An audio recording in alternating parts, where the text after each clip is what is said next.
खेसारी फेसारी सबको पीछे छोड़ देगा ये। मसूरी में दरअसल तेज प्रताप यादव पहुंचे थे मसूरी में यादव के स्टूडियो के उद्घाटन में, और वहां से अपने काफी करीबी खेसारी लाल यादव को भी इन्होंने जोश जोश में नहीं छोड़ा।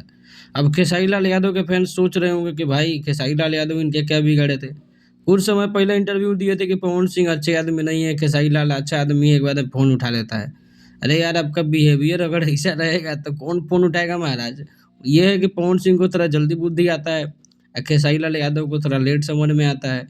अब इससे तो साफ जाहिर होता है कि खेसारी लाल यादव के फैंस को समझ में आ रहा होगा कि अब कि किसके में क्या प्रॉब्लम है। वहीं खेसारी लाल यादव पहुंचे थे इंडिया टीम का जब मैच हो रहा था फाइनल का, उसमें कमेंट्री में लाइव जुड़े हुए थे। उसकी कुछ तस्वीरें हैं जिसमें उनसे पूछा गया कि उनका फेवरेट कौन है और किस लिए मैच में जुड़े हुए हैं, किसको सपोर्ट कर रहे हैं, कौन से प्लेयर को, उन्होंने क्या कुछ कहा है। मुझे वरुण चक्रवर्ती और रोहित भैया।